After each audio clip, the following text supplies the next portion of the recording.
SR shopping mall తో సంక్రాంతి లక్ష్మి మీ ఇంటికి పండగ కళ సరికొత్త కలెక్షన్స్ మీకోసం ఎస్ఆర్ షాపింగ్ మాల్ అందరికీ సంక్రాంతి శుభాకాంక్షలు.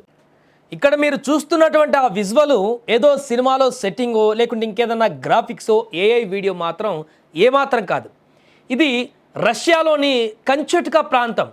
ఒక్క రాత్రి కేవలం ఒక్క రాత్రి 146 ఏళ్ల చరిత్రను తుడిచిపెట్టేసింది. ఆకాశం చిల్లులు పడినట్లుగా వర్షం పడడం చూస్తుంటాం, కానీ ఇక్కడ ఆకాశం విరిగి పడినట్లుగా మంచు కురిసింది. ఎంతలా అంటే రోడ్డు మీద ఉన్న కార్లు బొమ్మల్లా మంచు కింద మాయమైపోయినాయి. రోడ్లన్నీ మునిగిపోయి అక్కడ అసలు రోడ్డు ఉండేనేమో ఉందా లేదా అనే విషయం కూడా మనకు తెలియనటువంటి విధంగా అక్కడ పరిస్థితి ఏర్పడింది. కంచెట్కా ద్వీపకల్పం ఇప్పుడు ఒక మంచు ఎడారిలా మారిపోయింది.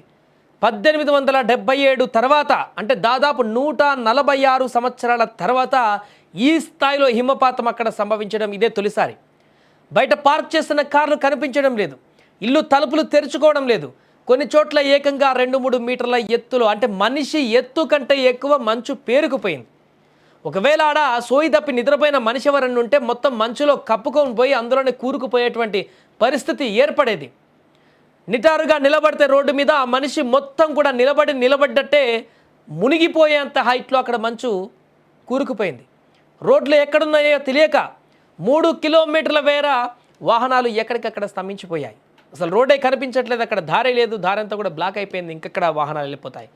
ఈ పరిస్థితిని చూస్తుంటే ఒళ్ళు గగ్గుర్లు పొడుస్తోంది. జనం తమ ఇళ్ల నుంచి బయటకు రావడానికి దారులు లేక మంచులో సొరంగాలను తవ్వుకుంటూ బయటికి రావాల్సిన పరిస్థితి ఏర్పడింది. అక్కడ అంత దారుణమైనటువంటి పరిస్థితులు ఉన్నాయంటే అర్థం చేసుకోండి.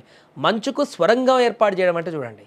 ఇప్పటివరకు మా అమెరికా లాంటి కంట్రీలో ఎక్కడైనా చలికాలం హిమపాతం ఎక్కువ పడ్డప్పుడు జేసీబీ లాంటివి వచ్చి ఆ రోడ్డు మీద పేరుకుపోయిన మంచు లేదా ఇళ్ల మీద పేరుకుపోయినటువంటి మంచును దాంతో తొలగించి 1-2 గంటలు తొలగించి మరలా రాకపోకలను ఎక్కడికక్కడికి సెట్ చేసేవాళ్ళు. కానీ ఇక్కడ ఆ మంచును తొలగించేటువంటి పరిస్థితి లేకుండా వాటిలో నుంచే ఒక సొరంగాన్ని ఏర్పాటు చేసుకుని అందులో నుంచి వెళ్ళడానికి ప్రయత్నాలు కొనసాగిస్తున్నారంటే అర్థం చేసుకోండి ఎంత దారుణమైనటువంటి అక్కడ మంచు ఏర్పడిందో.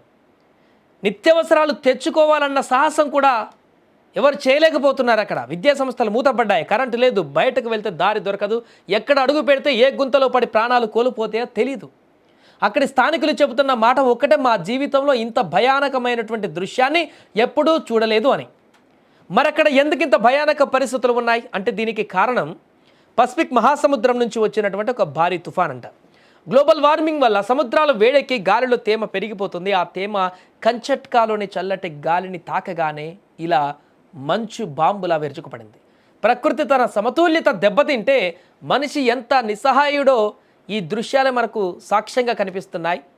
ప్రకృతిని మనం ఎంత కాపాడితే అది మనల్ని అంత కాపాడుతుంది. ఎంత మనం ప్రకృతిని ధ్వంసం చేస్తే దాని పరిణామం అంత ఎఫెక్ట్ మనకు 10 రెట్లు ఎక్కువ చూపిస్తుంది. దానికి రిజల్ట్ అనేది ఈ మధ్యకాలంలో చూస్తున్న విపరీతంగా పడుతున్నటువంటి వర్షాలు, ఆ కారణంగా వచ్చిన వరదలు ప్రాంతాలనే తుడిచిపెట్టుకోబోతున్నాయి. ఇప్పుడు చలికాలంలోనే ప్రశాంతంగా ఉందామంటే చలికాలంలో మంచు తుఫాను వస్తున్నాయి.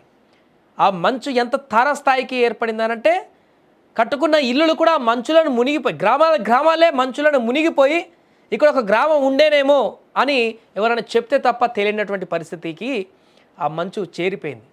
ఏదేమైనా కూడా ప్రస్తుతం ఇక్కడ నెలకొన్నటువంటి పరిస్థితి తీవ్ర ఆందోళనకరంగా మారింది.